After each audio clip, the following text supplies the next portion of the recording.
Today, it's over. You don't need to standardize your product as the price to pay to reach a large scale.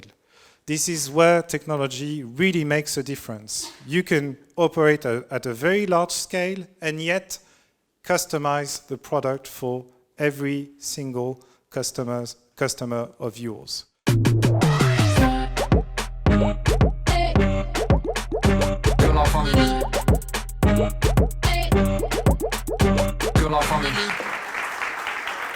Hi everyone, I'm Nicolas. I'm one of the co-founders of the family.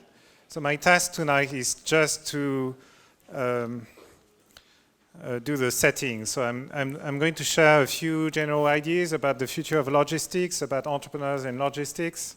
And the idea is to introduce you to the entrepreneurs and the startups that will go into further details afterwards. So we have a very important concept here at the family. We tend to believe that we're entering a new age. We're leaving behind the old age of the 20th century economy, and we're entering what we call the entrepreneurial age. It's an age in which the economy is dominated by entrepreneurs. They are at the forefront. They are, and having entrepreneurs on your side is the main guarantee of being competitive as an organization. And this is why every organization, even old organizations, incumbents, are trying to become more entrepreneurial. It's because technology, computing, networks make the economy run so fast that you really need to embrace an entrepreneurial mindset to be able to compete.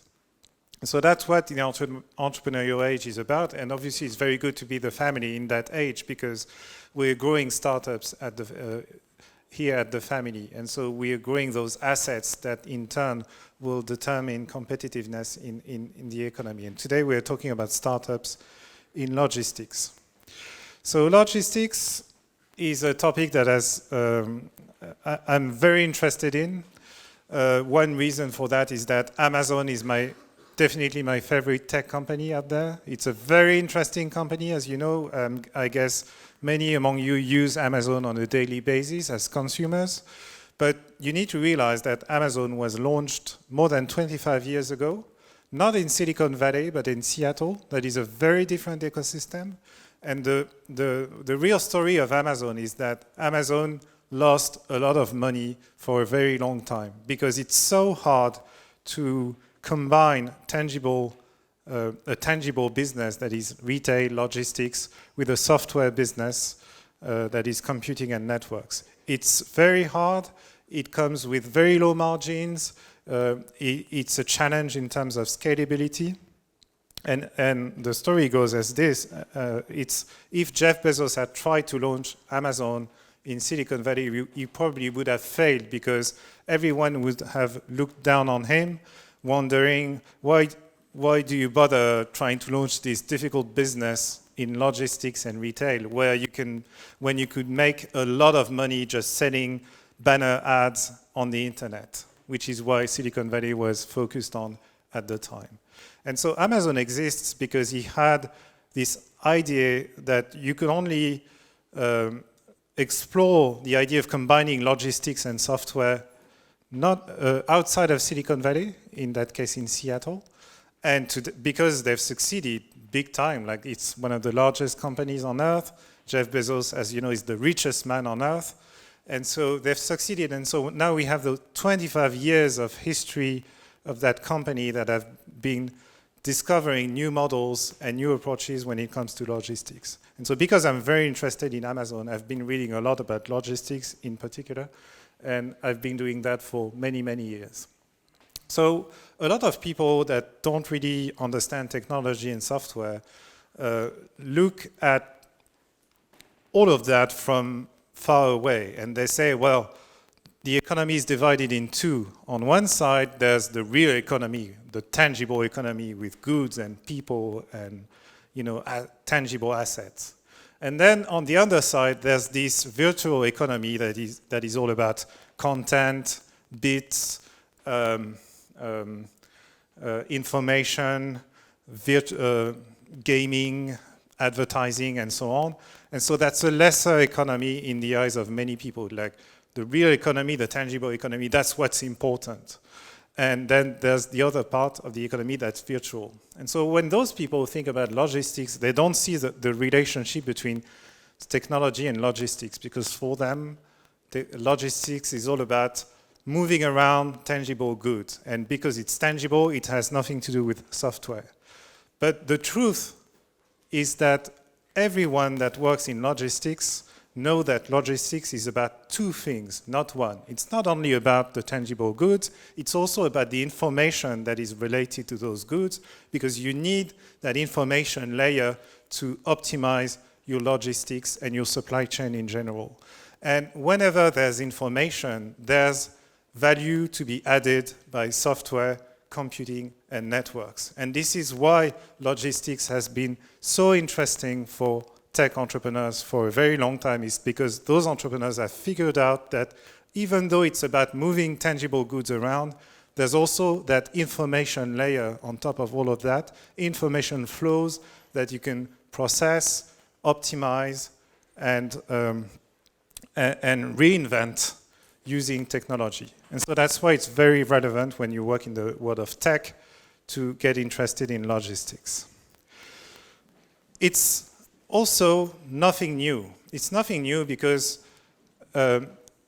people working in logistics have been interested in computing and networks for a very long time. Even before the internet was a thing, there were many large companies that were mostly about logistics and that came on top because they were the best at using computers and information and networks. So you have many examples of that.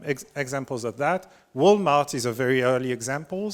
It's one of the first large corporations to have realized that computing could really make a difference in optimizing the supply chain, and they've been using computing and data and information systems from the 1960s and accelerating in the 1970s, and they became the largest retailer on earth because they were the best at using technology to optimize what they were doing.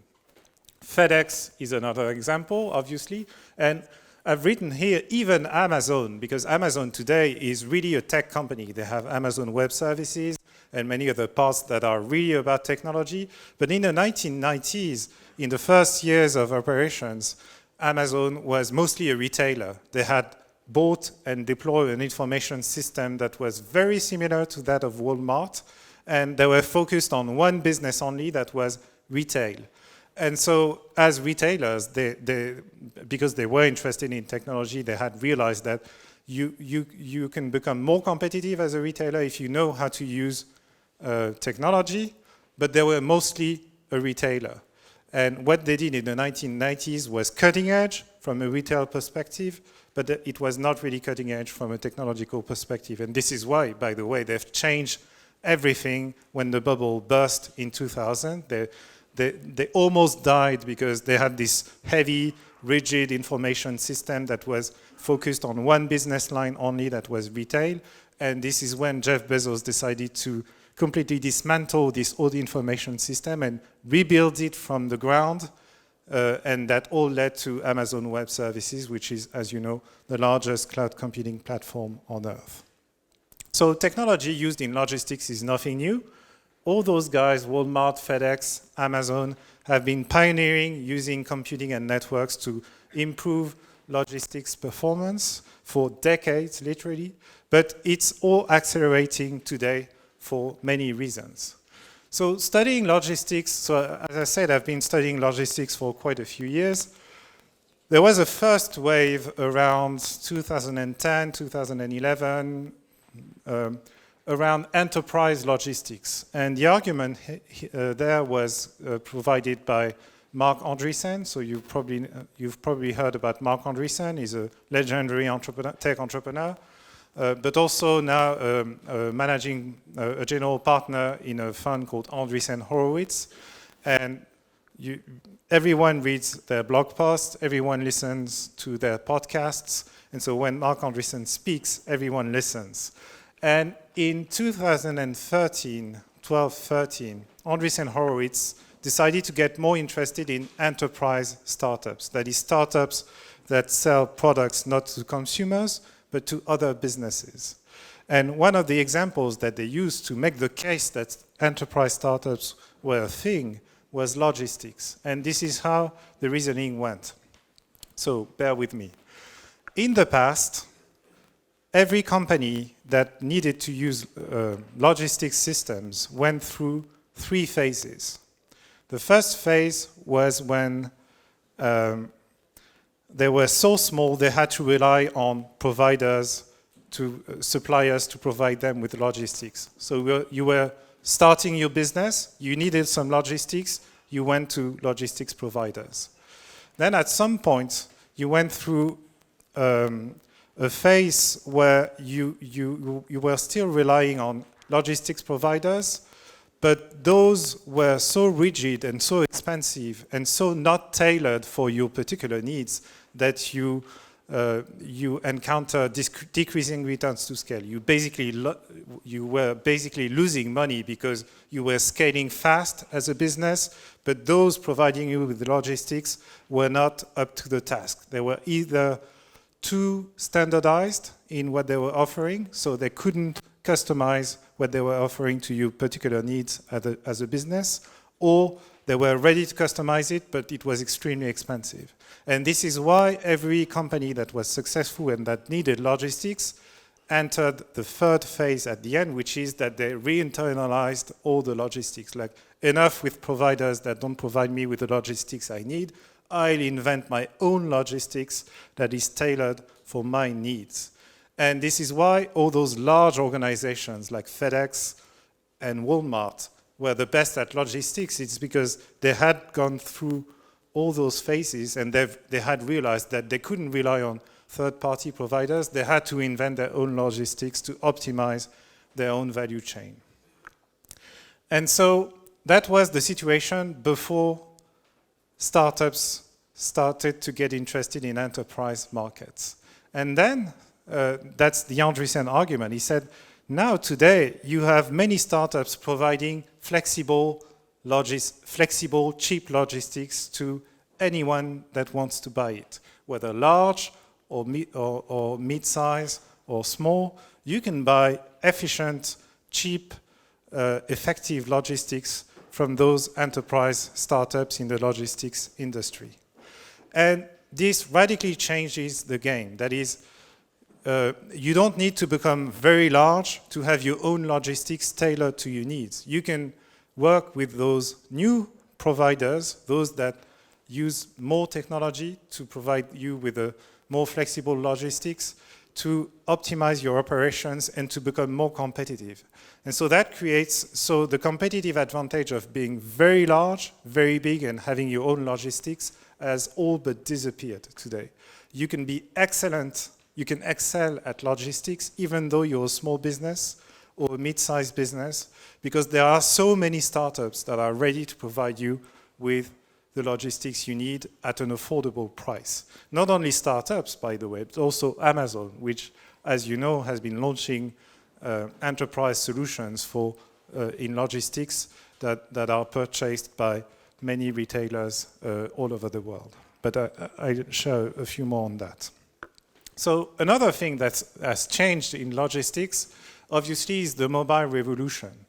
So I guess many people here don't really remember the time when using the internet was about sitting at a desk and using a laptop or even a larger computer put on the desk. But there was a time that was the only way to be connected to the internet, which means that whenever you were on the move, in the flow, you were not connected to the internet anymore. You had a phone with which you could make phone calls, but you weren't really connected to the internet. And smartphones changed all of that. Smartphones made it possible to be connected to the internet even though you're not sitting at a desk, which means that you are now connected all the time, at day, at night, when you're outside or inside, at the office, at home, at the movies. And then when you can connect individuals on a 24 hours a day, 7 days a week, you can welcome them into the information flow, the information layer that is so critical for logistics to function.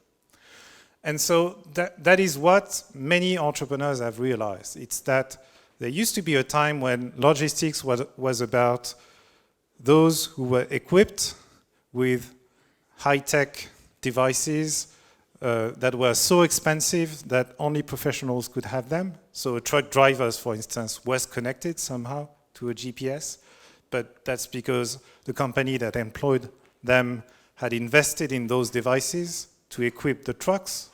Today, we're all, like all those drivers, we're all connected to the internet, and it makes it possible for anyone to geolocate us and to welcome us in that information system that orchestrates logistics system for any organization with whom you interact. So we're all part.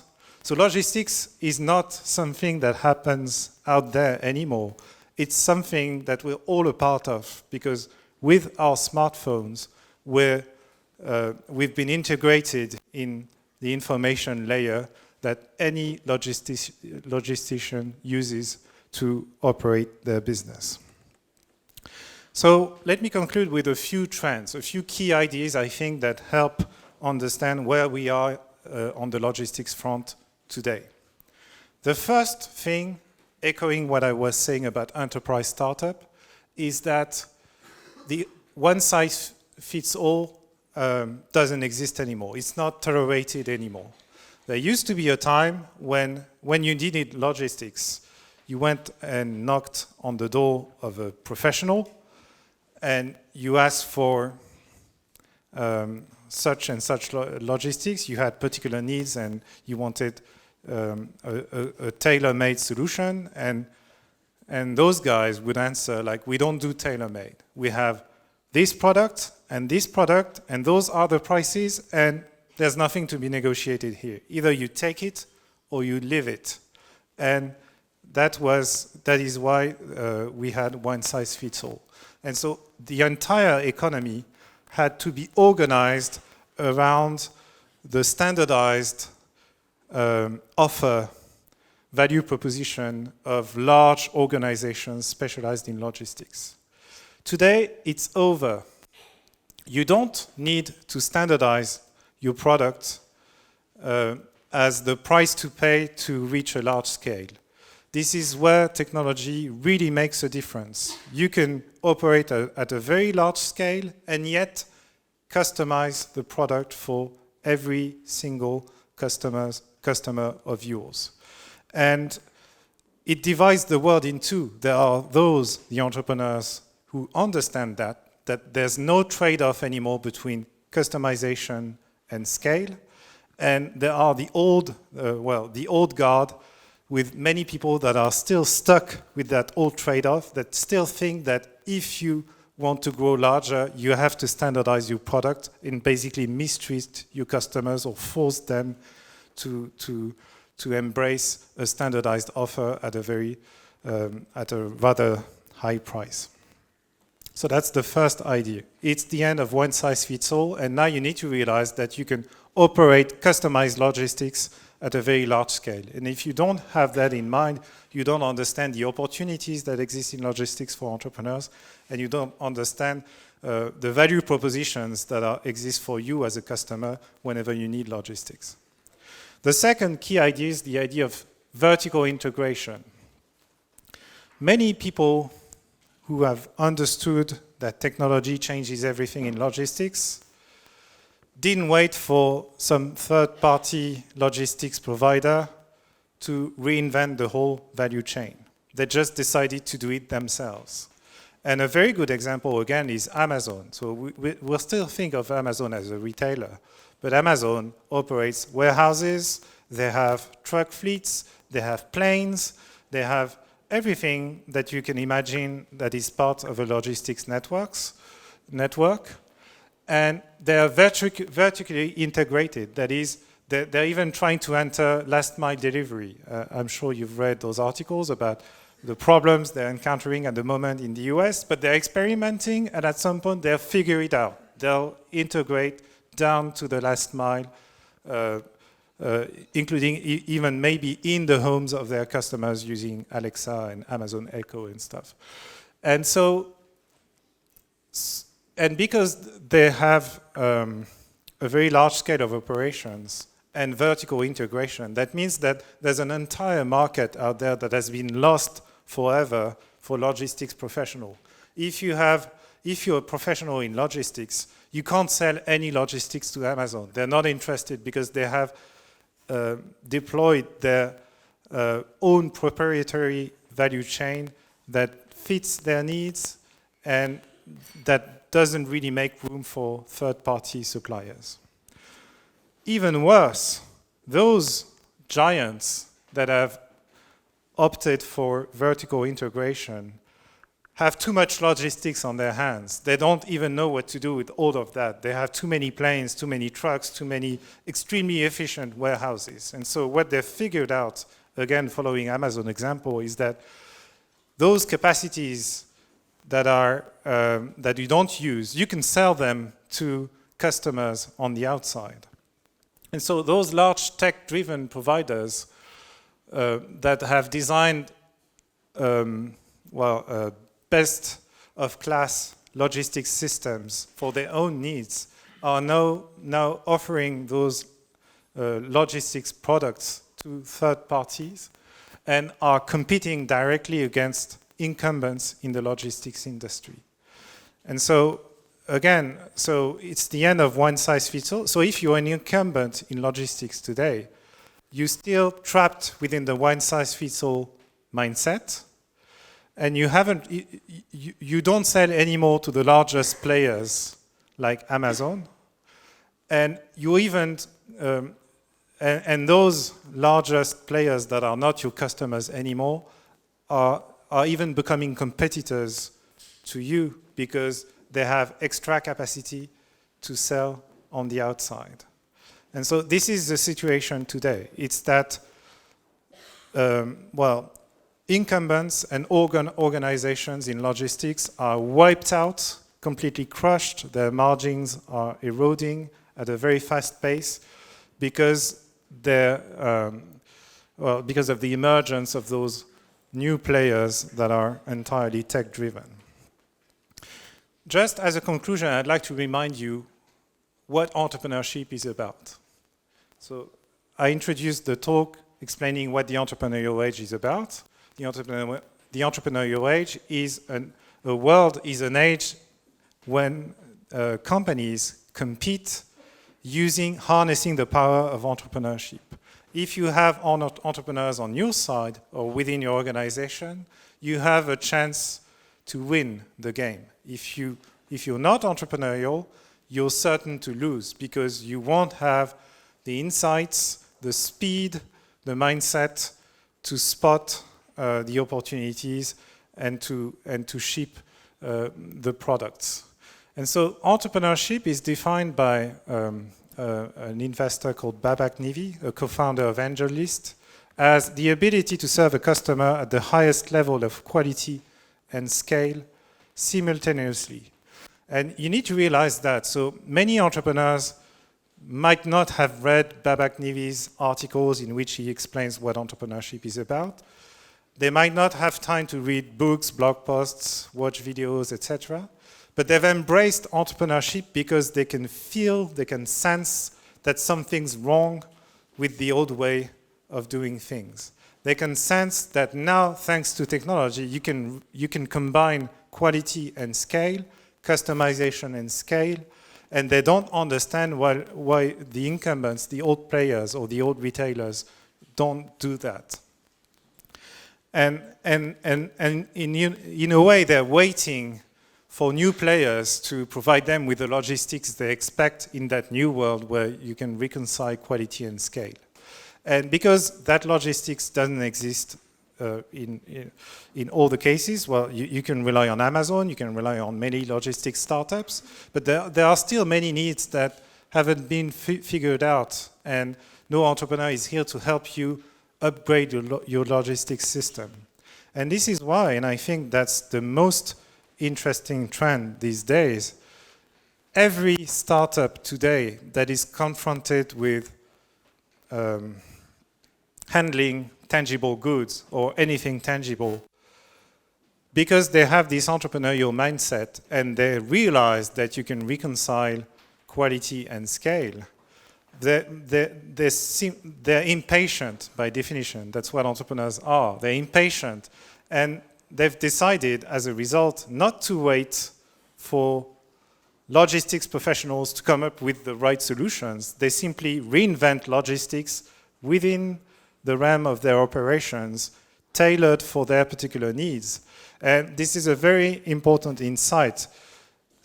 Logistics startups are not startups that are explicitly about logistics. They're every startup that are handling tangible goods in one way or another and are confronted with the mismatch between what they know is possible thanks to technology and what exists on the market. And because the mismatch is unbearable, like if you're an entrepreneur, you can't stand the difference between what you can expect rightfully and what the market has to offer, then you invent something new within your organization and you come up with something that's very interesting, which is a new offer or new ideas or new products in logistics. So again, logistics, the new logistics exists well beyond startups that are officially about logistics. They exist in every startup that is confronted with those challenges. And tonight we have the opportunity to hear about at least 3 of them, and maybe more will come up in the discussion. But I'd like to welcome our first entrepreneur, who is Maxime from SpaceFill, who will share a few ideas and a testimony of what they're actually doing as at the forefront of reinventing logistics. Thanks.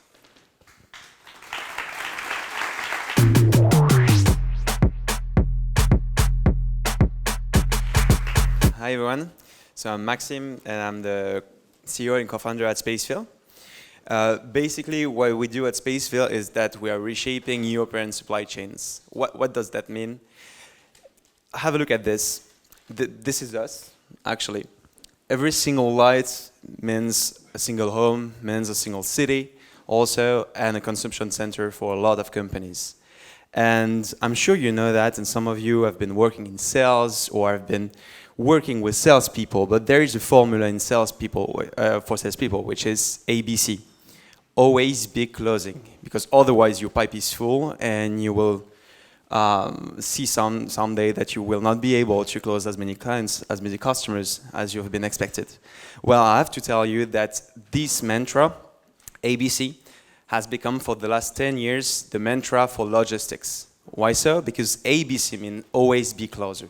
You have to be closer to your customer. That's the point. That's really the game at the moment in logistics. If you are closer to your customers, you are able to reduce costs, you are able to reduce lead times, you are able to reduce CO2 emissions, you are able to give a personalized experience and to make your customers live a personalized experience while being better than your competitors.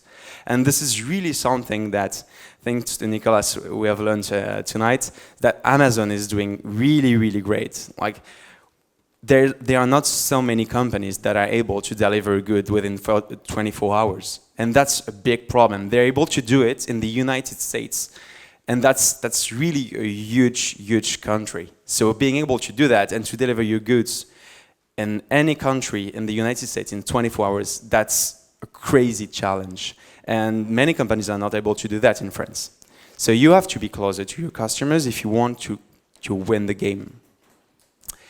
This is a simplified version of a supply chain of an industrial company in Europe. You have warehouses and you have consumption centers. The problem is that a lot of companies, I would say big companies, big corp, enterprise companies, they have been building these supply chains over the long run. They have been investing a lot of time, a lot of resources, a lot of money in building this so that it is perfect in their way.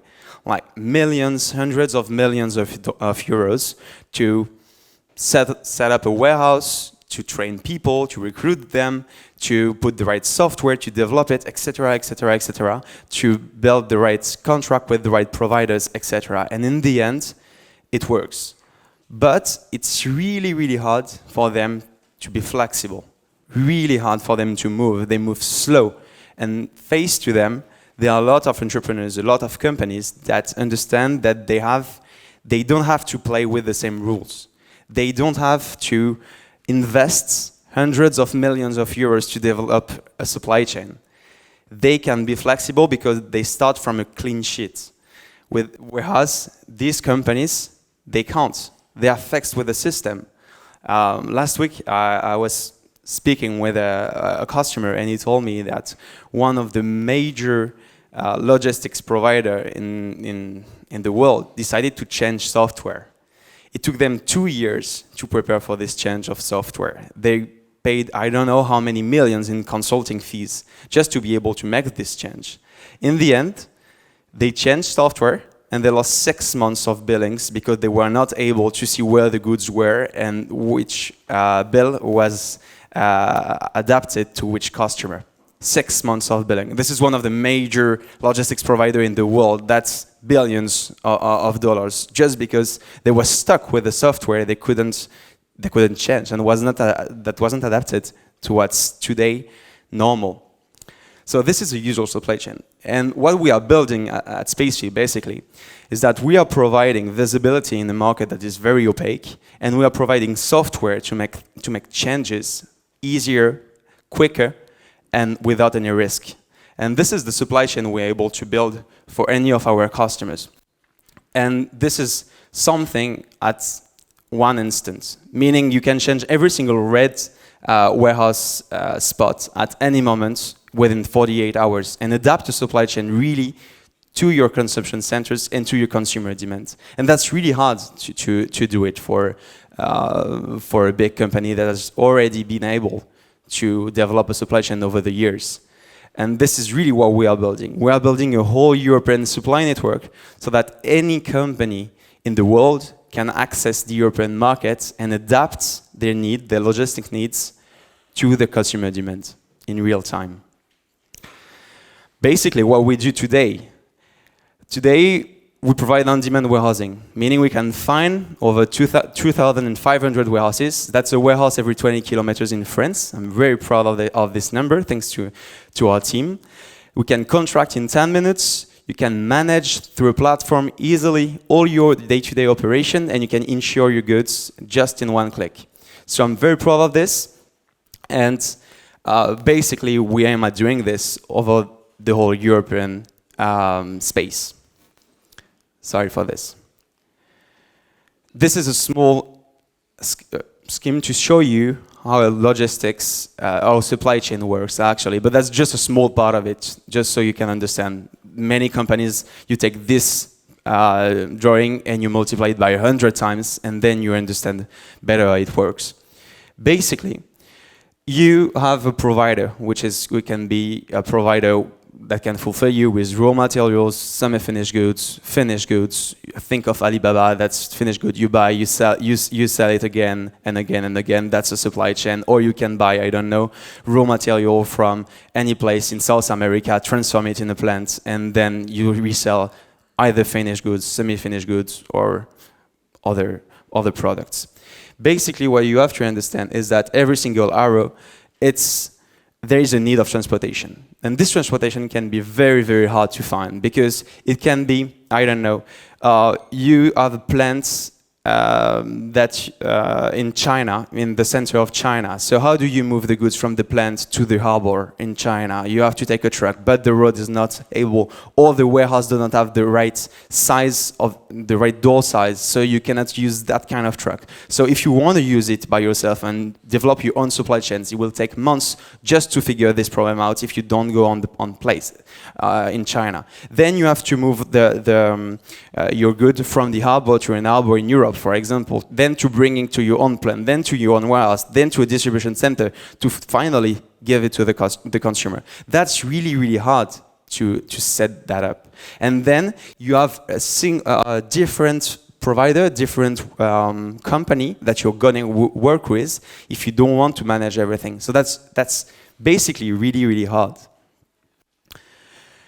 So my advice would be, you don't have the same tools, the same weapons as big companies do.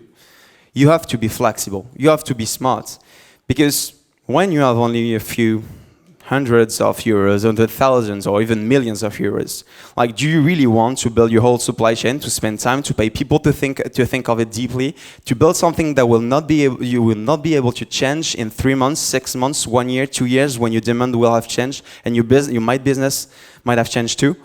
I'm not sure you want to do that, but you have to be fast. And how to be fast? You design for flexibility, and you work with the best providers at every single step of your supply chain. I will only focus on 4 of them because they are the most easy to remember and the most prominent. You have suppliers, you have transportation companies, which is very large. I will deal with them quite quickly.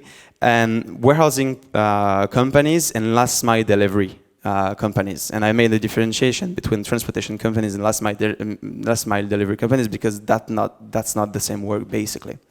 So first, suppliers. For me, that's the most difficult part of it because it really is, and for a lot of companies, that really is a human part.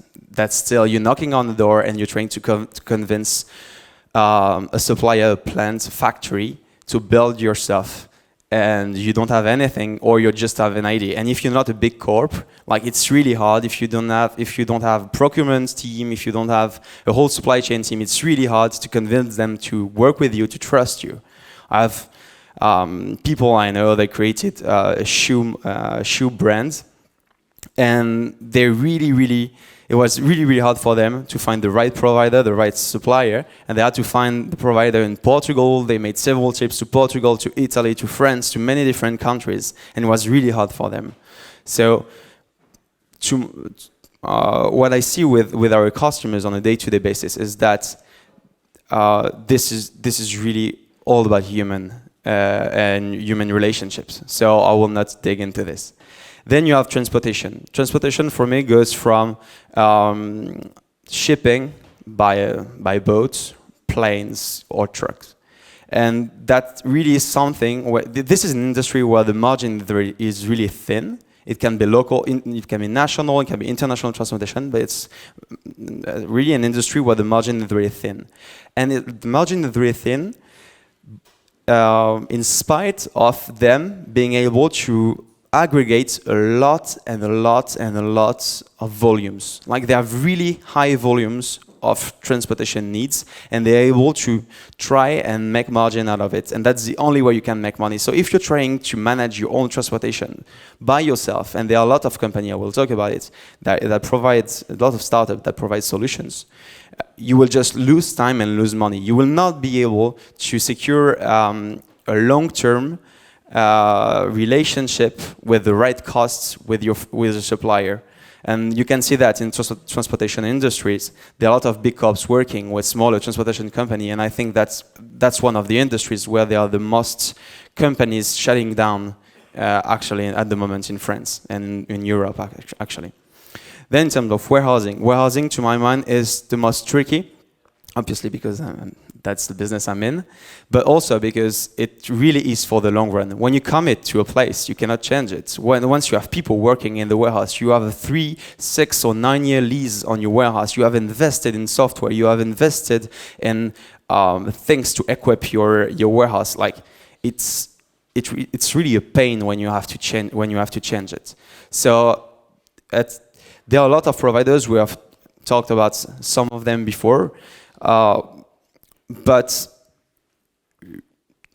in order to work with providers that will be able to help you scale, you can't work with one big provider. You have to be able to work with a multitude, but managing them in a way that is as easy as working with only one provider. Because the biggest provider, what they want is they want something that is that is done at scale, that is done in the same way every single time. And that's really not what you want to do when you're trying to set up a business.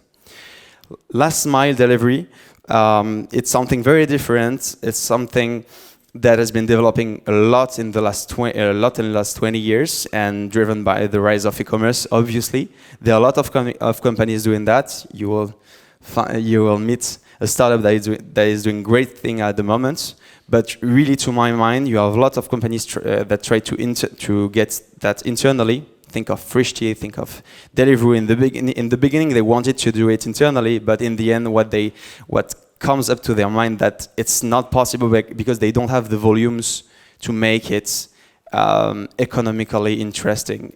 Or the only point where it becomes interesting is when the experience you want to deliver to your customer is really game-changing for you and for your business. So these are kind of examples of companies that are changing, to my mind, the ecosystem. So in terms of transportation, you have Freightlink. They are doing a great job, actually, in being freight forwarder. Everroad, Uber Freight also entered the space, actually, and they are launching in Europe at the moment. You have also a unicorn called Flexport. They are focused on international transportation, and they are really, really good at the moment, and they take everything, they manage everything from the shipping, from a boat to a plane to trucks, etc. And that's really incredible because they are able to give you full visibility on your whole supply chain from beginning to end. And then I'll tell you about last mile delivery. Basically, what Trusk is able to do is just give you also visibility on the last part of your customer experience, which is very important, because if you mess that up, everything you have been struggling to start in the beginning and to build in the beginning will not be of use. So thank you very much. I'm really happy to introduce Julie, who is working at Totem, and I will let her explain you better than myself what they are doing at Totem. Thank you.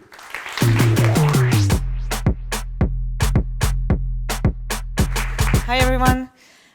So I'm Julie. I'm the head of ops of Totem, and I'll explain you a bit about what we do in the inside, because we had a great overview by Nicolas about like the logistics and what it implies in terms of physical and technological things. And Maxime had a great insight also on the bigger market, but I'm going inside the warehouse tonight.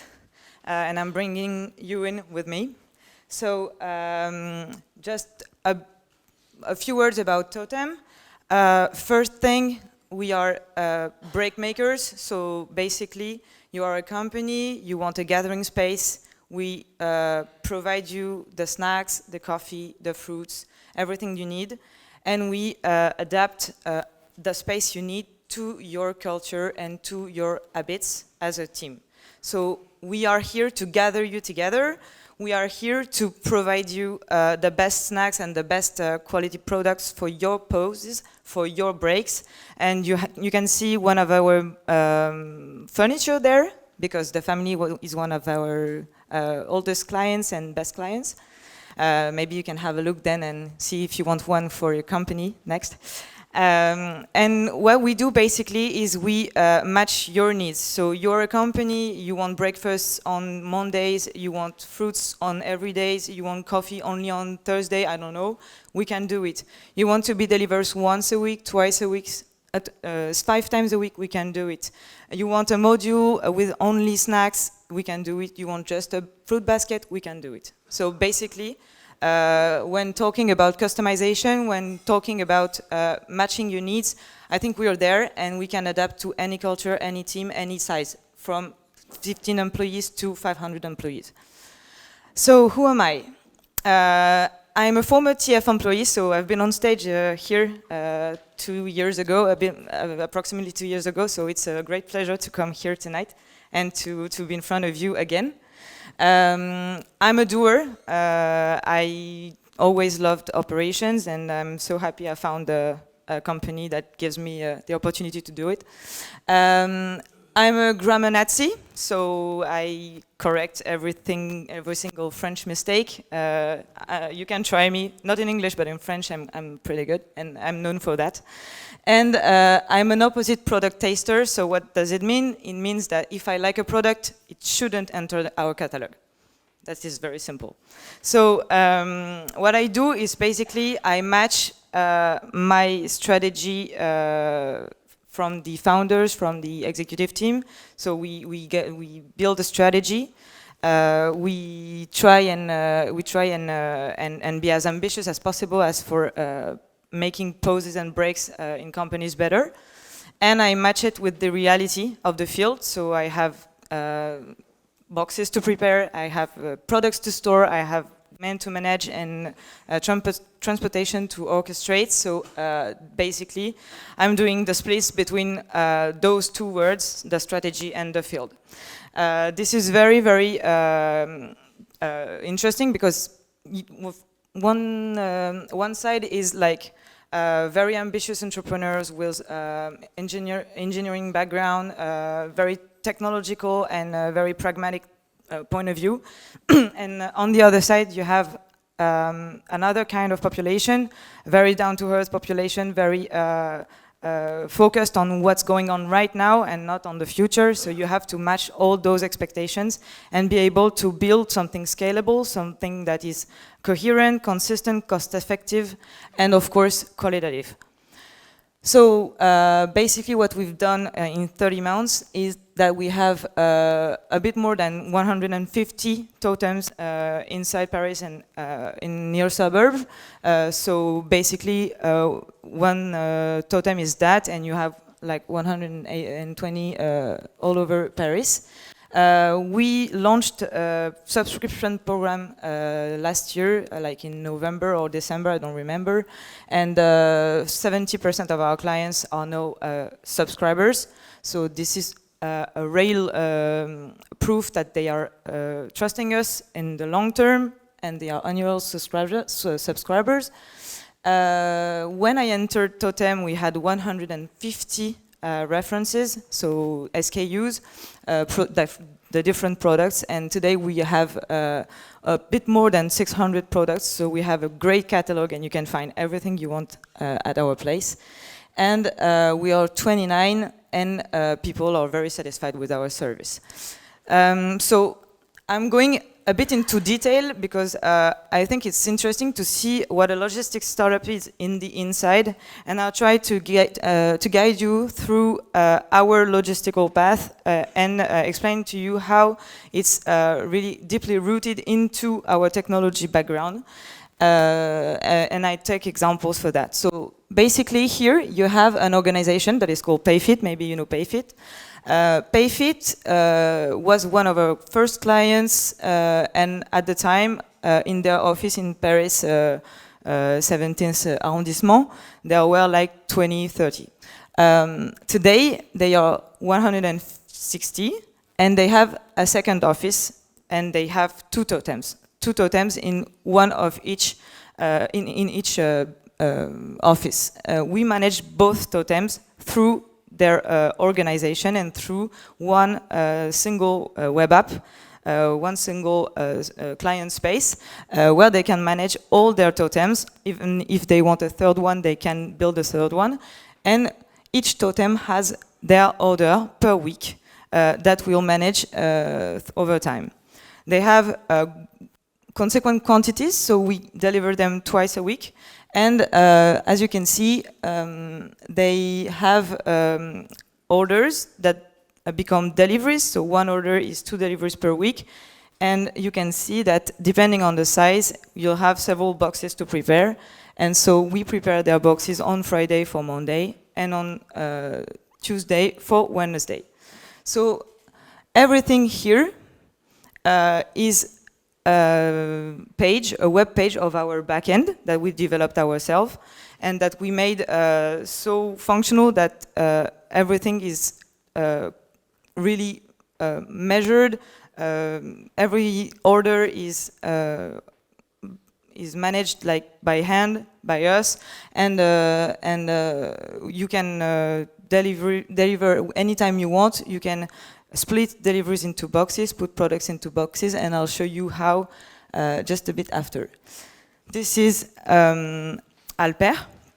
This is the first employee of Totem, and he's the warehouse manager. And he's using here our connected carts. So here you can see that there are 6 boxes.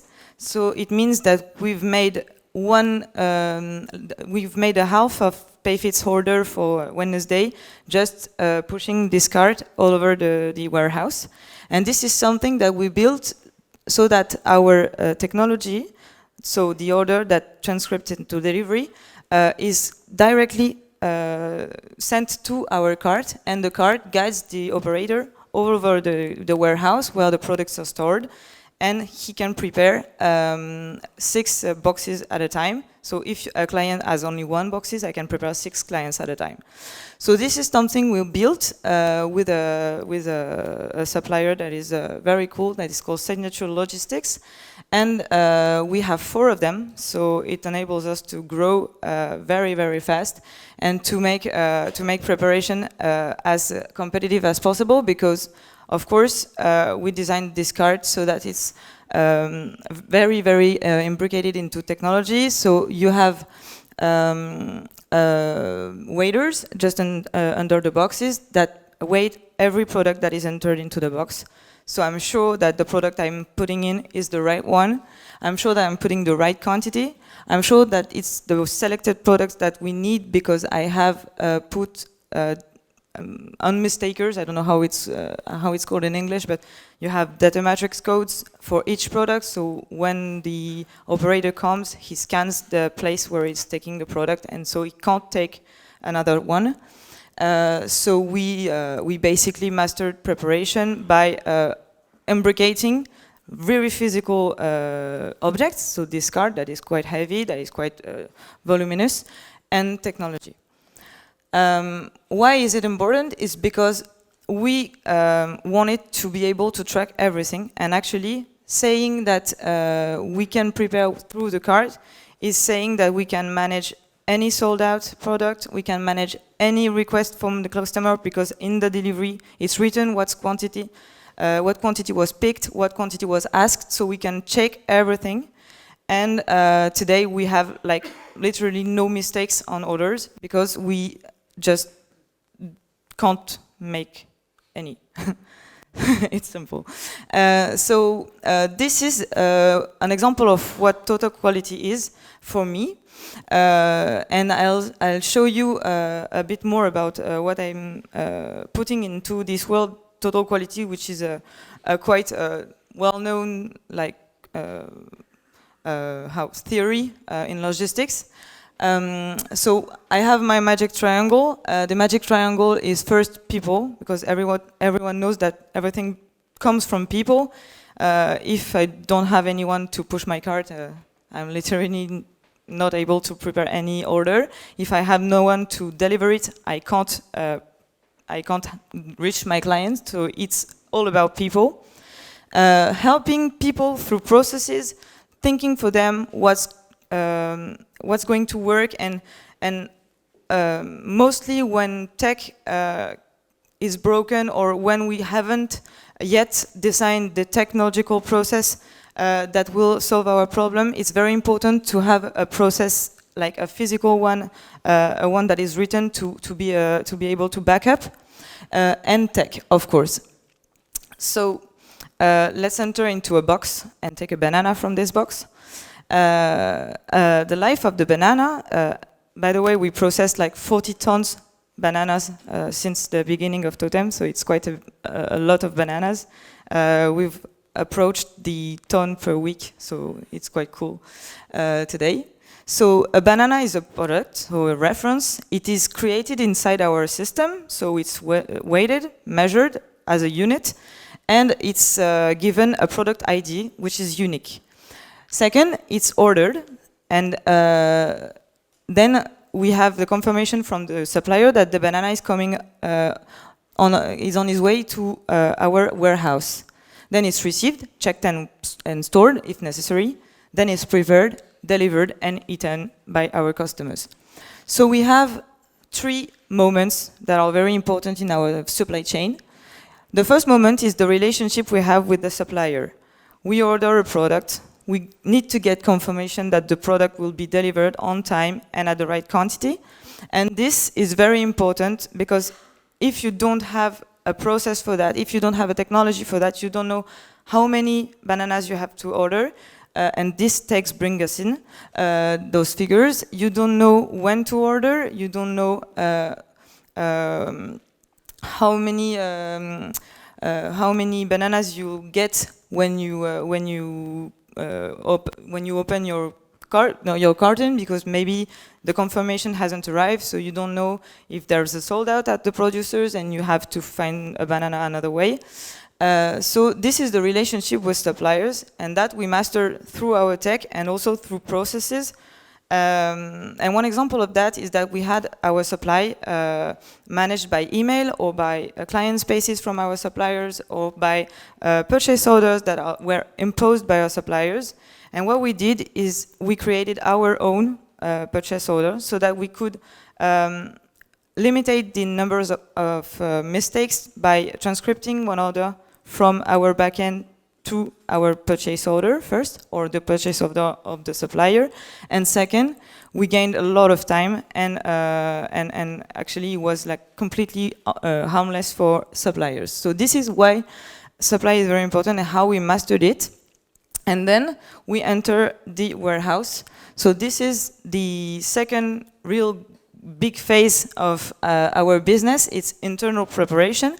And this is when the cart enters into action. So the product is received. We check the letter of delivery. We check our backend. We check what we ordered. If everything is correct, we process the product. And then we prepare it through the cart. So I explained to you a bit how it's working.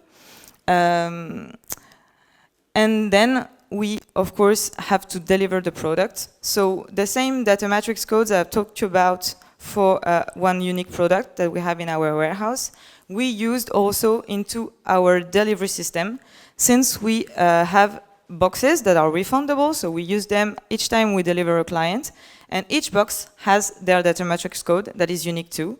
And each time I deliver a client, I can give that box the client's order, and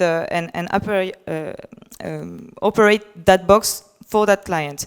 This, we matched it with our delivery system, which is an application that is another supplier's application. And this we give our delivery guys through smartphones. We talked about smartphones before. The smartphone is the way that we can track our delivery guys, is the way also that we can track that the right box is delivered to the right customer at the right hour. And this is a real relationship too, because you have to train those delivery guys, you have to find them, you have to find ones that want to build a real space and that want to gather banana into a banana bar, put snacks into fruit into snack boxes. It's very, very difficult to find great delivery guys. I have one sunflower here. Thank you for being here. And this is very, very important to master this relationship and to be able to work hand in hand with your suppliers. Maxime told before that you have to take several, not to be too in danger. This is true. We experienced it ourselves. And this is very important also to have a great relationship with those guys who are the ones that are in front of your clients and in the end. So this relationship is driven by tech, because it's all inside their smartphone. They have all the information they need from the client. They have our number. They have the instructions they have to fill. So they need to put bananas into the banana bar. They know it and they take a picture for it. So we have a proof. We can send them to the customers, as well as the quantity picked that we had in our delivery view. So this is very, very well tracked. And at each point of this scheme, you can see that technology is here, and human is here, and process is here. So it's a real magic triangle, first. And second, it's very important to think about total quality into that perspective. Why? Because if one banana of the chain is broken, it can infringe the whole process, and all the bananas will be in danger. So each person has to have a pursuit of total quality at their own scale, because if they don't, they put in danger the whole value chain. And that's why I talk about total quality, because in the beginning, total quality was a concept that comes from Japan. It's one of the big precepts of the Toyotism. The idea was to limitate the waste and the errors that could occur into the manufacturing chain. And actually, it was through people and through telling them that their little work could well contribute in a way in reducing that waste. This enabled to reduce the waste overall. So it's the same. If you are qualitative at your level, everyone in the chain will be qualitative. So this is for it. So basically, just to give you an idea about the prep, that what the cart and the imbrication of tech and physical logistic brought to us is basically, the last figure is the one to remember. Before, when we were preparing by hand with a mechanical cart, we took 50 hours per week to prepare with much less totems to deliver. And today we divided almost by two those figures. So this is quite cool, and it's also the signal that we can scale and we can grow even faster, even better. And this is just the beginning of Totem, I want to say. So, of course, the total quality and the tracking have a lot of virtues. And the first virtue is that we can focus on our clients. They don't complain that much. They are very happy with the service. We can invest into people, so we can spend a lot more time with the people outside our business, for instance, delivery people, for instance, suppliers, because we have a machine that is well oiled. And of course, we can secure quality at each level. So this is all for me. I'm going to introduce then Sébastien from Trask, and I hope that he will entertain you.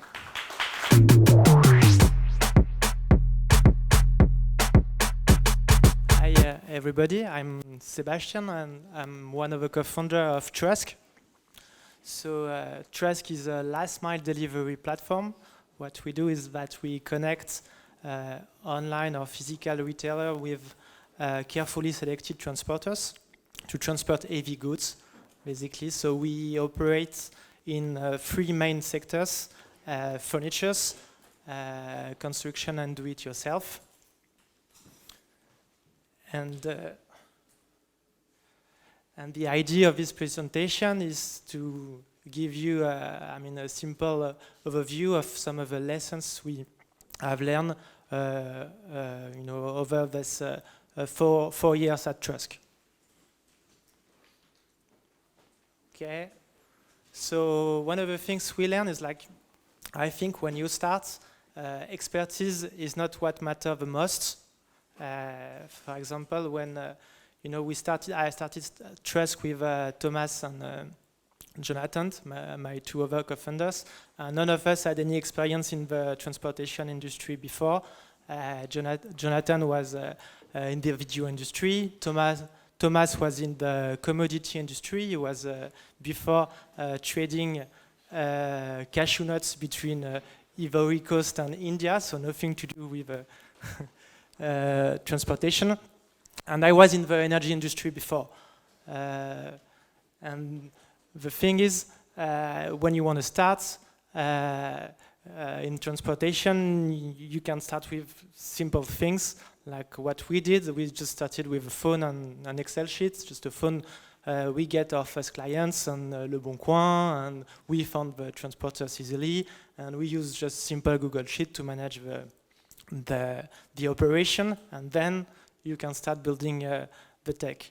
And the good thing of not being an expert as well, when you start a business like that, is like you tend to think outside the box. If we had been expert, we would have thought, okay, we need to optimize the fleet, we need to think about how we're going to use the capacity of the trucks to make sure it's going to work well. But we didn't care much about that at the beginning. We just thought, okay, what we want to do, the idea was very simple. We want people to be able to order truck on demand. So today you can easily order food on demand. You can get your taxi on demand. Why not, order a truck on demand to get your delivery? So that's why very simple, and it's what we tried to do. And the other good thing of not being an expert is that you don't know much. So we didn't know much about the sector, so we were very eager to learn. And so you tend to go on ground to understand what's going on. And this is something we have keep like at Trusk mindset we have, like everybody in the teams, like and especially the developers in the team, they have to go on a regular basis, in the truck, spend time with the Truskers, and to go in our warehouse as well to do to prepare the goods and to do control and check. So that's what has enabled us to build a great product and to understand better of what we need to build. So what matters most for an expertise is momentum. Actually, in the sectors we were quite lucky to have the right momentum when we started. So when we started, I told you the idea was simple. We wanted just you to be able to order a truck, and what we realized is that people, they were using our service to get their deliveries from IKEA, from Leroy Merlin, from Castorama, all these big retailers. So we thought, okay, what's going on? And we realized that delivery for heavy goods in particular was a mess. And actually, the last mile deliveries has been growing very fast. And I think the traditional company have been struggling a lot to cope with the growth of the market, so that has created a huge opportunity for a new company to enter the market. And as Maxime mentioned, this is because of the growth of e-commerce, and especially Amazon has changed radically our experience of delivery. Now you can easily order online, few clicks, and then you get your order delivered the next day. And so, I mean, the experience that provide the traditional companies are no more acceptable. So you don't want to wait weeks to get your sofa delivered and have to take a day off and wait till 8 a.m. till 8 p.m. to get your stuff. So this is no more acceptable for people, especially in urban areas. So also, what happened, in the years before, some big retailers, they start building showrooms in center of the city instead of building big stores. I don't know if you've noticed, but IKEA just opened their showrooms in La Madeleine a few months ago. So that means there is much less stock in the stores, and most of the goods, they have to be delivered. So that's great for us, great momentum. So that's really cool. And also, another thing is with the growth of the e-commerce, the thing is the only physical contact you get with the brand is the delivery guy itself. So I mean, if you have a bad experience, you don't order again. So that means last mile has become a bit strategic and very important, and that makes us a key asset for all these big retailers. So another thing is, even if you are a small company like us, you can compete with really big companies.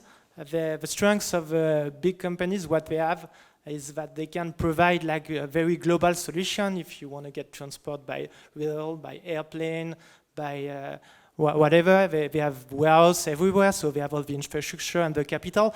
But what they miss is the flexibility. It's difficult for traditional company to provide a customized service, and especially on the last mile delivery, which require a lot of agility. And that's the way we enter the market. Basically, we started by doing what people didn't want to do. They didn't want to do like delivery from the store because it's difficult to operate. You don't necessarily get the volume. So we started by doing like all delivery, like what we call ship from store. So we did delivery from IKEA, Leroy Merlin at the beginning, and we did that very well because we built the right technology to operate a fleet of Trusker efficiently. And this is how we got the opportunity, like to be included in big tenders and to win like big contracts with retailer to do like warehouse from ship from warehouse, which is much more interesting because you get all the volumes and you can have volume is ramping up very fast and you can do a lot of deliveries. So that's the thing. You need to start where there's the biggest spend, the thing that nobody wants to do, and then you can go up a bit the value chain. So that's what we did, and now we have opened our own warehouse, and we can do like deliveries from our own warehouse, and that's the idea. We will keep continue. Also, what we realize in this industry, I'm spoken about like traditional companies, they are quite low tech. Some of the biggest retailers we work with, they still operate their warehouse with pen and paper, and they don't have warehouse management systems. They don't have a tech. Maybe one of the reasons is that the sector is low margin, so they didn't have the money to invest and to automate. But that was quite a surprise for us when we started.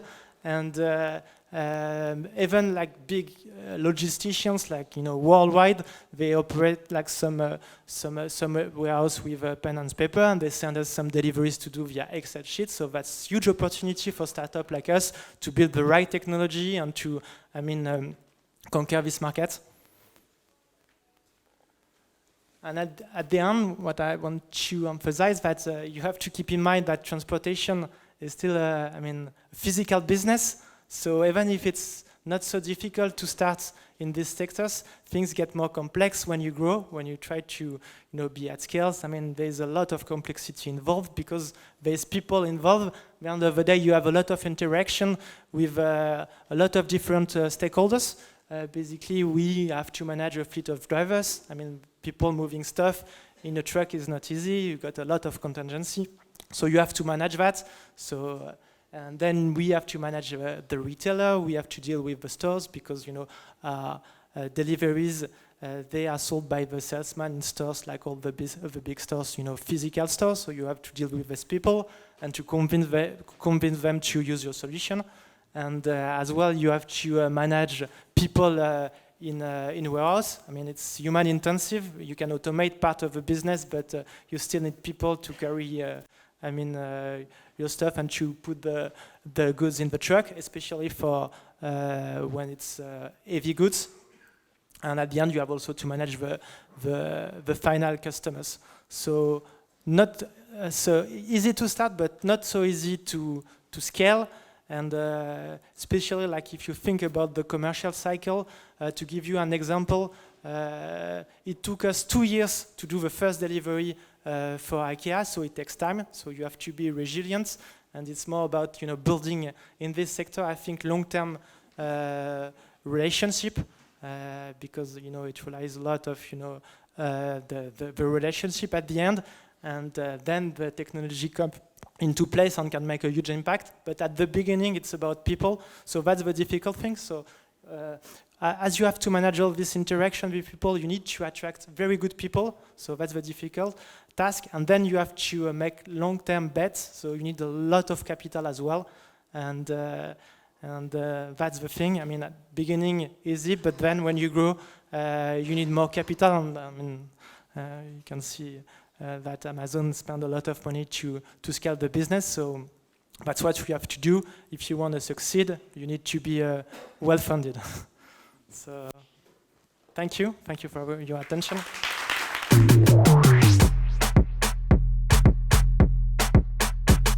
First of all, thank you for 3 great presentations. I think they were extremely complementary. We had the overview, macro view with Maxime, deep down into operations with Julie, and then the more entrepreneurial view, like what it takes to scale that such a business in a very quite difficult industry. So let me start. I have mainly 2 questions and maybe a third one if we have more time, but maybe just the 2. So what is clear hearing about what you're doing every day is that logistics is extremely intensive in people, human resources. And so and what I'm interested in here is, how do you see technology? Do you see technology as the way to make logistics less intensive in human resources, like replacing people with more tech and robots and stuff? Or is it to free your time so as to focus more on managing those delivery people, warehouse employees, and others? So what's the future in a way? Is it a logistics that employs as many people, but with a better managerial focus on entrepreneurial focus on managing them? Or is it an industry that's entirely operated by robots?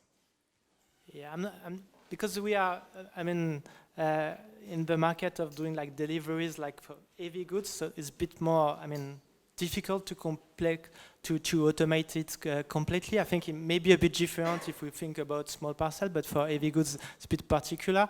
So I think from the start, you can do a lot with technology. Actually, it's not what matters at the beginning, but you can really automate a lot.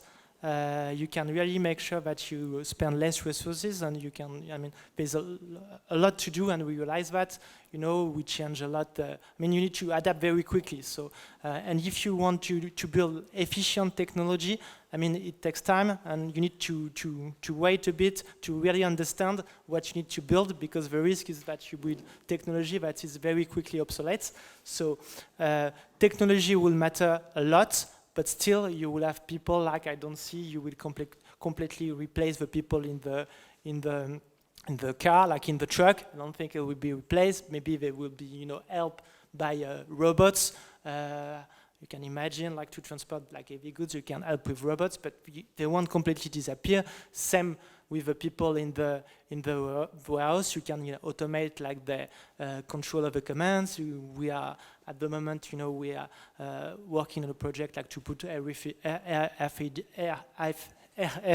chips, like in all the box, and to control it by drones. So you can do a lot. You can, but still, you need to. Loading the trucks. I don't know. Maybe it can be automated, but not now. So there will be still people in this industry, I think, but helped by robots.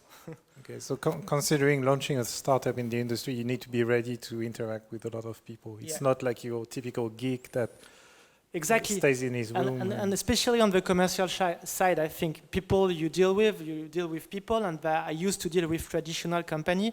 So they, it's a people business at the end. They decide who they want to give the business. So that's why we spend a lot of time in the stores.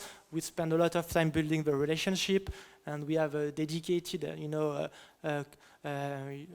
account team that spend time and build connection with the people. And maybe if you think a bit in a few years, it will be less necessary. But still, it's a traditional industry, so you need to cope with. The requirement of this industry, and I think it's going to change very fast. But at the moment, you have to adapt. From my side, what I see with technology, so first it's well imbricated into physical tools. For instance, if I think about my cards, what's those cards? What those cards have brought is that they have just given more power to my operators, actually. They are still not completely automated, but when they arrived, the preparation time grew, obviously, because you had to adapt. And now my operator, who is like, I don't know who is the machine actually, if it's the cart or if it's him, the machine. He can prepare an enormous order of 6 boxes, 23 kilos each, with a certain volume in 8 minutes. And it's a warehouse that is quite big, so it's empowered him. The technology helps him do his job better, and I don't think I could just not have him. I need him because he's the one to see the sold out. He's the one to tell the cart what to do when there are mistakes. He's the one who fixes the weight errors. He's the one to prepare and to push it. So I could have thought about like robots doing things, drones doing things inside my warehouse, but for now I haven't found something better than my operator. So tech and him, they do the best team. As to me, I will just say a thing about what you're saying. Since the logistics industry is an industry with very, very low margin, they don't have the same power to invest in a lot of robots, a lot of things to automate things, just like the industry has been able to do. So that software is really a way for them to go to the next step. It's much easier than investing in heavy stuff. And second, as for SpaceFill, you talked about personalization and you talk about entrepreneurship in logistics. As for us, software helps us transform a salesperson that has not worked in logistics before, or an operations person that never worked with a warehouse before, into a specialist of logistics. Let's take an example. We have to store ice creams, for example. We know that thanks to our software, we know that ice cream has to be stored at this particular temperature, that there is this level of specificity, this requirement inside the warehouse. So when our salespeople is talking with the customer, is almost knowing much more things than the person that he has on the phone, because he has all the information in front of him. And our operators, they know everything about the warehouses in our network that can answer this need. So it's much easier, and we can have personalization at scale thanks to that. Great. So my second question is about the level of ambition that you can have as an entrepreneur in logistics. So you let us know more about SpaceFill, but I'm sure Totem and Trask only operate on the French market at the moment. And you can read all those articles, and there are a lot of discussions going on about, does Uber as Uber network effects at a scale that's beyond one city only? So does it make sense to try to scale that such a business like Uber or Uber Eats at the scale of several cities or several countries? So what do you have in mind? Like where do you see yourselves in terms of expansion in like 3 years, 5 years, 10 years? Because it's tangible, does it have to be at the scale of a domestic market, or are there economies of scale and network effects to be gained expanding at the global, at a larger scale? I'm probably not the best person to talk about that in the company, because I'm very down to earth, and but I know a bit about our strategy, and I know that we have 2 ways to expand. The first way is to enter new cities, enter new countries. This is for sure. There are businesses that need to gather their team together everywhere. So one of our ambitions is to put a Totem to any company in the world. So this is clear. Second ambition is to make this place something more than just a gathering space, and the future will tell us what we'll build with this space, because actually it's tangible, but it's also that tangibility that brings the strength of the model, because we have a foot in the company, and when we are in, we can do anything. So this is one of the assets. Beside technology, the tangibility of our market is very, very important too, because this is what people see in the end. And you told about getting your good from Amazon. Yeah, indeed, you eat a banana in the end of the day, and that's how we can expand also through tangibility as technology. What about Trusk? So you're a provider to IKEA. So Yeah. what happens the day they ask you to do the same in Germany and the UK and beyond? Yeah, our ambition is to become like a leader in Europe. We want to do what we do in France. We want to do it all over Europe. So we started with France, and we think that we have been able to operate a warehouse at an industrial level, and we know now, and we are making a lot of improvement at the moment, and we think we can replicate that in other countries. We have started with Switzerland. We have started to replicate our model.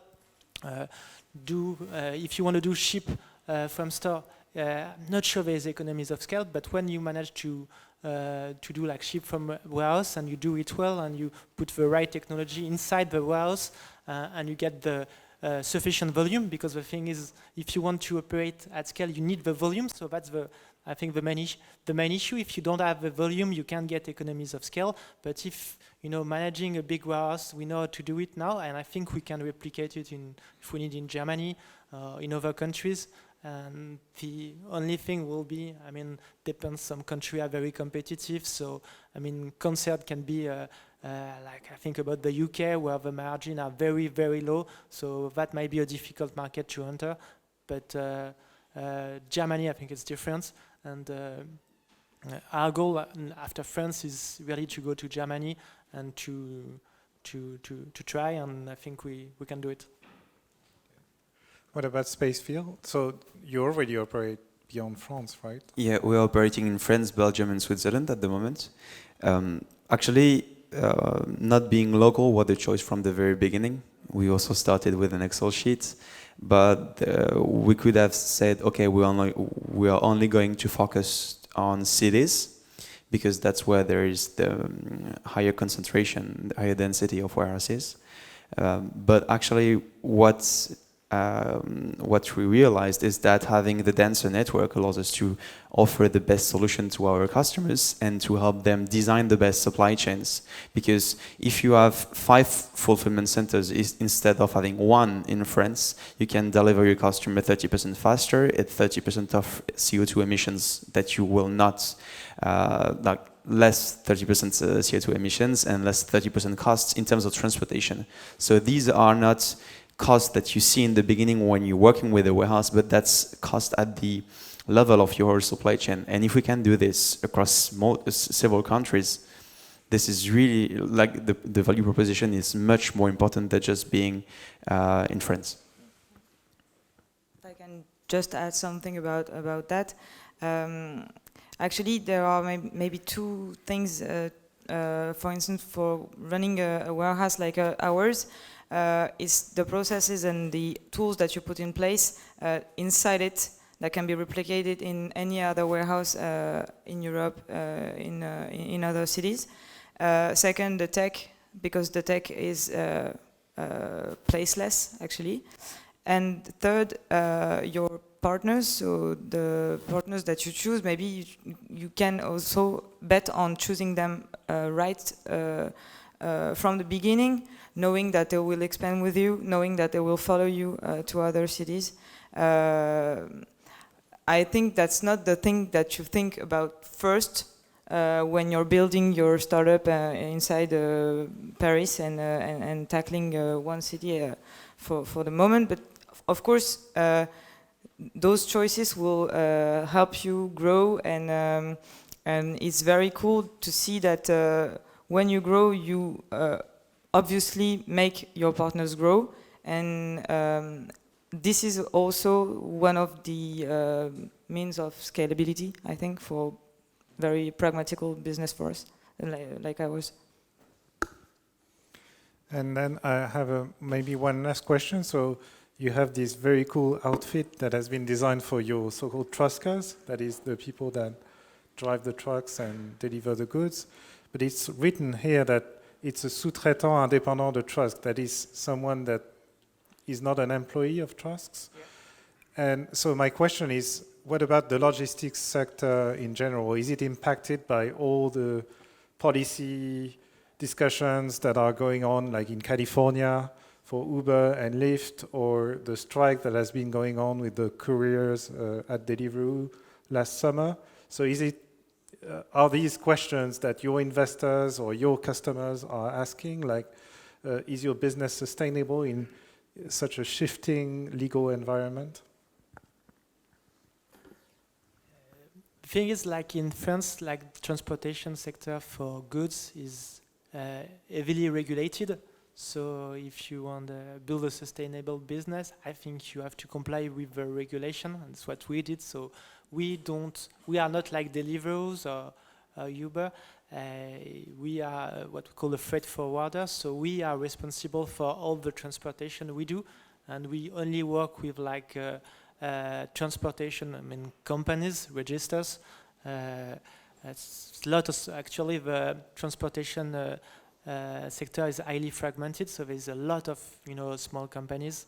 So you can work with this company, and the difficult task is to do like the selection to get the right people, and that's what we do with what we call the Trusk Academy, where we try to select like the best transporters and to train them and to go with them along, as far as we can go. And this is a bit our DNA. What we want is like we want to provide with these people like good conditions. So we have invested like on, we want them to be proud of what they do, and we have designed a nice outfit because we realize that they don't want to wear outfits and that with their equipment because they don't like how it looks. So we try to think a bit differently, and as I told you as well, like last mile is the last perception of the client. So you want people like to be well branded, and this is what we are trying to do. At Trask, we are trying to find like long-term partner, transporters, and give them the right outfit and provide them with sufficient volume so they can grow with us. Exactly the same as he did, except that we don't have. We aren't responsible for transportation because we go through transportation companies. So we train their delivery guys and women, and we provide them with the right conditions to work. But except from that, we give them an outfit, we give them a totem. They have a totem in our warehouse where they can have a coffee before going out to their round. Yeah, we are impacted because, of course, this is a very, very changing world, and we have someone who joined us who's from Deliveroo. So each time I say I want this delivery guy to do that, he says, "Oh, well, be careful, he'll go on strike." And actually, it's not the case because we're working with companies. So those companies have their delivery guys, and it's not the same, of course. In both cases, it's companies rather than self-employed workers. Okay. Yeah. So they're employed by. Yeah. We have only people that are belonging to either little companies like craftsmanship or real transportation companies.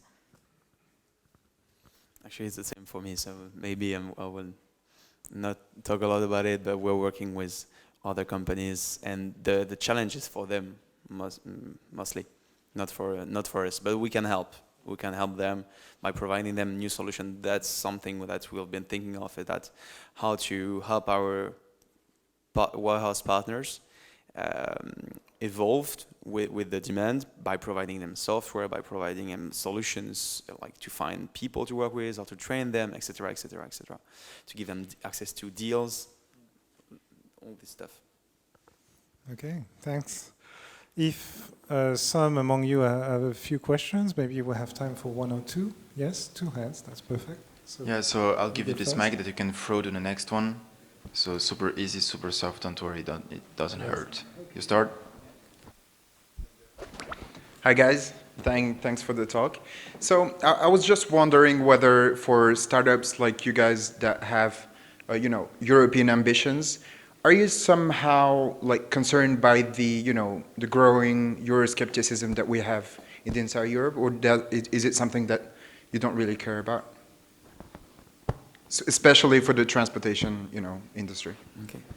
Yeah, I think this is not a lot of concern for myself, since if we have a European network, we can have companies that are only operating in one country. It will not change anything for us. No, this is not really a concern for us. We just want to grow on whatever. We want to try to go.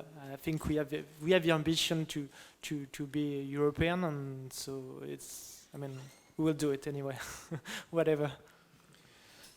If I might add, so I've been doing quite some work on the shipping industry recently, and you realize this is an industry that's global by nature. Like, they're handling containers from China to Europe to the US to Latin America to Africa, and so people working in those industries don't really care about what's going on in the different countries. They have their own framework within which is by nature cross-border, and so they've negotiated rules and regulations and frameworks that make it easy to operate. And so I expect that even if Europe gets more fragmented from a regulation point of view, this particular industry, logistics, because it's all about handling goods across borders, will create its own space that's somehow protected from what's going on in the political sphere.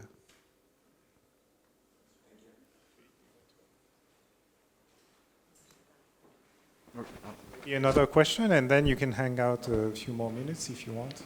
Yeah, sure. Hi, thank you very much for the talk. In the logistic industry, you are like all getting to grips with huge companies, either from the transporter side and the brand side. For instance, you talk about IKEA. During your sales cycle, how do you manage to find the right interlocutor, the right person to accelerate the process? Because it's a huge concern for a startup that wants to start in the logistic industry, and he's dealing with huge actors to find the right person in the organization. So if you have some insight about it. So it took you 2 years, as you mentioned, to convert IKEA. Yeah. So how did you manage to be so patient and relentless? No, actually you have to be patient. You have to try and try and try. So you have to try, contacting people on the ground. So the easiest for us was, to convince people on ground, like we want to the stores itself, like the store manager, to start to do a test with us. So it's easy, doesn't have to take much risk. It's free. He can use our solution and he try it. So that's, how we did it. So we try to convince one store to work with us. Like if you take the example of IKEA, IKEA has some franchisees. So we just found the franchisee and we say, okay, they don't have to get their order from the headquarters. So they are ready to take some risk. So that's how we did. It took us a bit of time to identify the franchisee who wanted to work with us, but he accepted to do a test. And then you can go to the headquarters. You show the result to the people at the headquarters that the store is making a lot of money with you and is saving a lot. And then you can start to talk with people who are gonna, be able to deploy your service at a larger scale. But thing is, you need to start, local, I think. I may have one insight, not that much into logistics, but as a customer, for instance, I'm buying stuff from big companies, huge multinational companies, and it's the same. At first, you have to buy the products that you will deliver to your customers very at a very high price, not the fair price, and then you begin to gain into volume. You begin to become more and more interesting for them, and then it's not natural, but it's easier to find the right interlocutor at that moment when you become also someone interesting for them. And it's the same at any point of touch. Like, should it be the companies you buy your products from? Should it be the companies that will deliver your products? For the first time, we found a delivery company that would carry our deliveries for only a few deliveries on Monday, a few deliveries on Wednesday when we began. We were very happy because it was very difficult to convince a 25 years old company, even only 25 years old company, to just work with us. So I think, like, being very resilient, being very relentless, trying to prove that your model is the right one, showing by volumes, and then coming all the time and having a real like cycle of giving news to those partners and finding relentlessly the right partner is the way to make your whole into this world. I think there is a sentence by Sequoia Capital that is, you have to help your customers when they have their hair on fire. That is what we've started to do. Actually, having the biggest network in France, we are able to find a warehousing solution in less than 30 minutes. So we decided to launch an offer to some of our customers. That is, if you have a problem with one of your trucks, you can find a warehousing space anywhere in France in 30 minutes. And so we have helped 20 or 30 companies now, and word of mouth has been incredible. Like, when you help someone out in the company and they feel that the value you give them is incredibly higher than than the pain that they should have gone through, then they talk about you to everyone inside the company. So we would start with someone who would manage the route of the truck, and then the logistics director would call us and tell us, guys, what you are doing is amazing. I have this 500 pallets project, and then it's well, and then I have this 2,000 pallets project, and then there is a big contract logistics that you could maybe think of. So this is something. Maybe someone you just have to twist your products and to see if there is a bigger pain with in a smaller niche, but can you bring to the other step? That is something that's working well with us. Thank you guys, and thank you to everyone that has been attending this talk.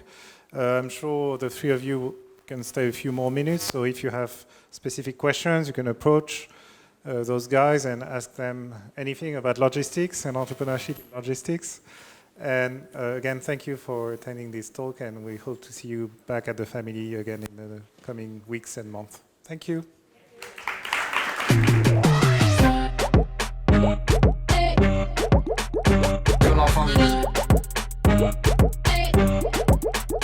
Que la famille.